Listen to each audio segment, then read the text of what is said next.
Наш эфир продолжит брифинг о прохождении паводка. Предлагаем послушать. По данным Якутского управления гидрометслужбы, гидрометеорологическая обстановка на территории республики остается сложной. В этой связи как с продолжительными осадками, так и с активной паводковой ситуацией на реках республики. Это вот связано. На реке Лена наблюдается разноплановая динамика. В селе Исетхангаласского района фиксируется снижение уровня воды. В то же время на участке Покровский и Курск-Ангаласы за прошедшие сутки отмечается подъем уровня воды от 6 до 47 сантиметров. По состоянию на 8 утра Покровский уровень воды составил 846 сантиметров, при критическом 1370. В Якутске 607 сантиметров, при критическом 827. В Табаге 894, при критическом 970. В ближайшие сутки-двое ожидается прохождение пика дождевого паводка. Возможно дополнительный подъем на 10-30 сантиметров. В Сунтарском районе, несмотря на спад уровня воды, в селе Сунтар подтоплено 150 дворовых территорий, включая 76 жилых домов. Также нарушено автотранспортное сообщение с поселками Кемпендай, Тойдах, а также Тянка. Также зафиксировано обрушение берега реки Вилюй в черте населенного пункта в 18 местах. В Эвенно-Батентайском районе ситуация стабилизируется. Во всех населенных пунктах наблюдается стабильное снижение уровня воды. В поселке Батагай-Алыта за весь период было подтоплено 24 дворовых. На сегодняшний день освободилось 22. В настоящее время у нас остается подтоплено 2 участка. Также во время паводка у нас была подтоплена стоянка автотехники и автозаправочная станция аэропорта Саскары. В селе Кустур за все время было подтоплено 28 дворовых территорий, в том 4 жилых дома. На сегодня от воды освободилось 26 дворовых территорий. Таким образом, остается у нас 2 дворовых территории, а также 4 жилых дома. В селе Джаргалах наблюдается спад уровня воды, уровень подтопления отсутствует. Также в бассейне реки Яна, а также на реках Долгулах, Сартанг, Яна, Ардыша сохраняется прохождение дождевого паводка. Они продлятся до конца текущей недели.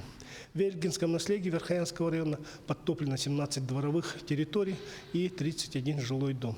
Ведем режим чрезвычайной ситуации муниципального характера. Существует вероятность выхода воды на пойму и затопления сельхозугодий. При прохождении пика паводка не исключается достижение критических отметок. Настоятельно рекомендуем следить за оперативной обстановкой, сообщениями и соблюдать меры предосторожности. В случае возникновения чрезвычайной ситуации незамедлительно звонить по телефону 112. Далее в эфире новости. В студии Надежда Саханская. Добрый вечер. В начале коротко о темах. В Якутске ожидается пик волны дождевого паводка. Река Лена в районе столицы республики и пригородов остается полноводной. Готовятся к сентябрьским выборам. В Якутске обучают независимых наблюдателей. Стартовал 3-дневный курс для будущих контролеров. Триумф Кинчери. Якутский ансамбль покоряет всероссийскую сцену. Расскажем, как юные артисты готовятся к выступлению.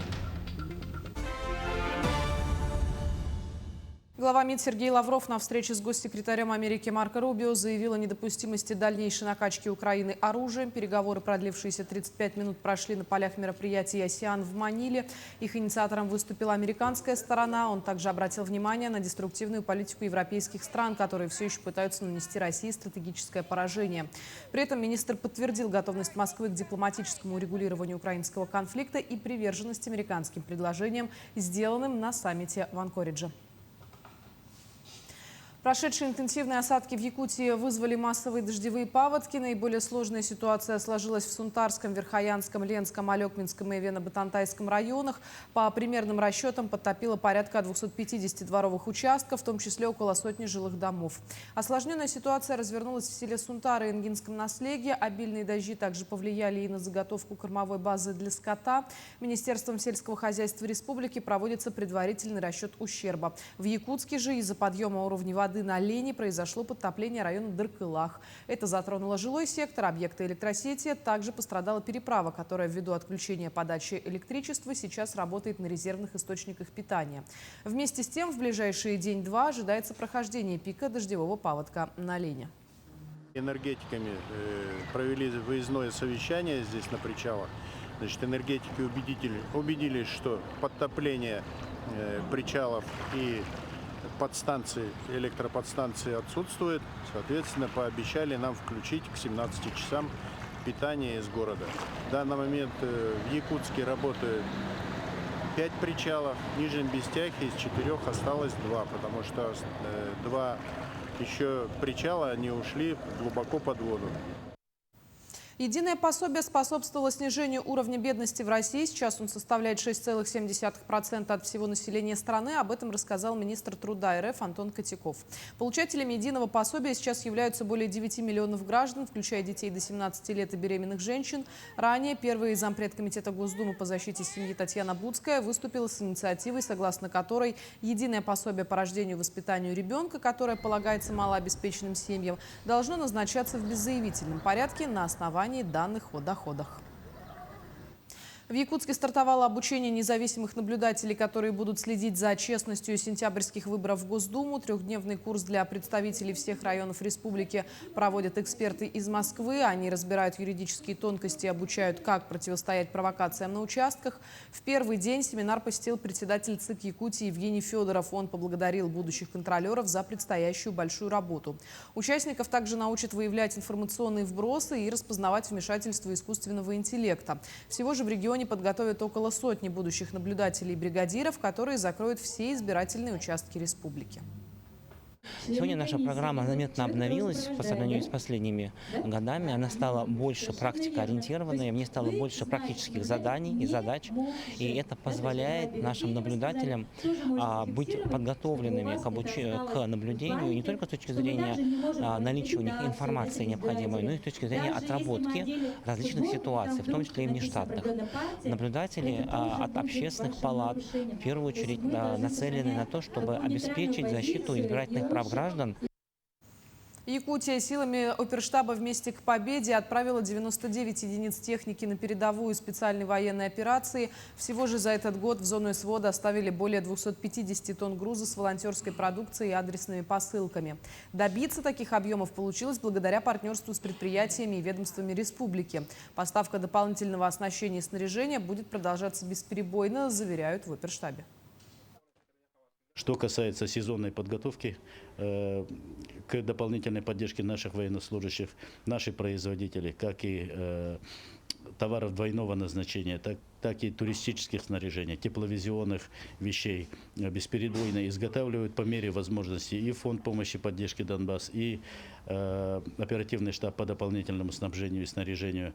К этому готов во взаимодействии со службой спасения нашей республики. Отправка у нас бесперебойно будет направляться. Более 1000 родителей участников специальной военной операции смогли получить компенсацию за санаторно-курортное лечение. Право воспользоваться льготой предоставляется раз в 3 года. Стоимость путевки при этом не должна превышать 60 тысяч рублей и длиться не более 14 дней. Отдохнуть можно как на территории Якутии, так и за ее пределами. Популярностью пользуются санатории Бесчагда в Москве, а также курорты Краснодарского, Ставропольского и Алтайского краев.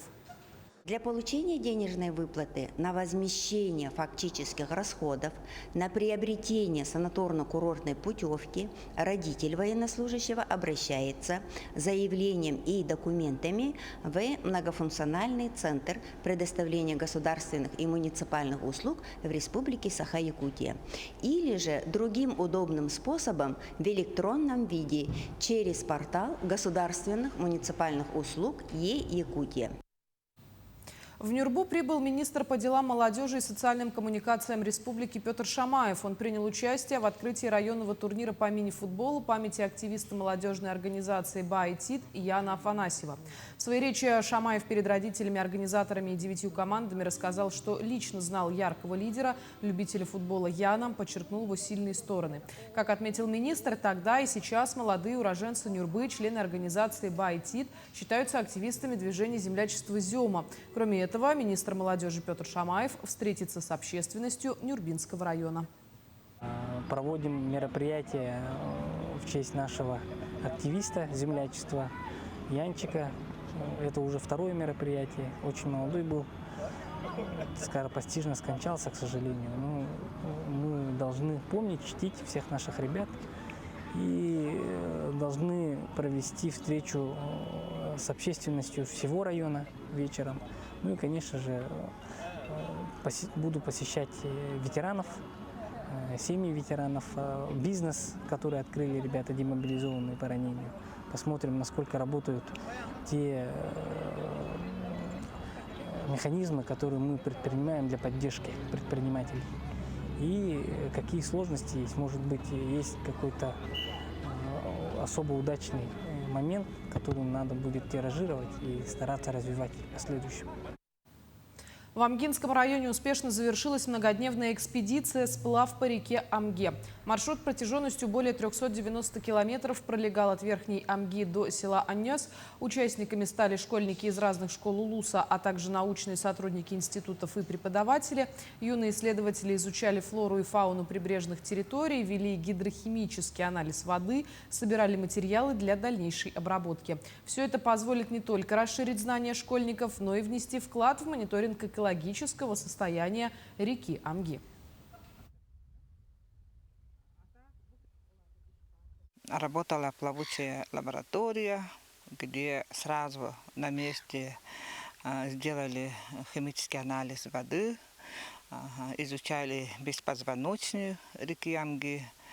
Ну и самое интересное было то, что мы увидели 3 пар черных стерха. По результатам данной экспедиции дети будут делать отчеты в осеннее время, да, и, конечно, мы будем принимать участие в конференциях.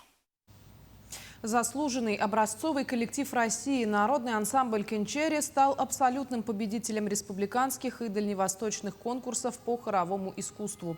На данный момент воспитанники ансамбля готовятся к финальному этапу Всероссийского фестиваля школьных хоров «Поют дети России», который пройдет в сентябре в городе Кострома. В фестивале примут участие 400 детей из 15 хоровых коллективов 8 федеральных округов России.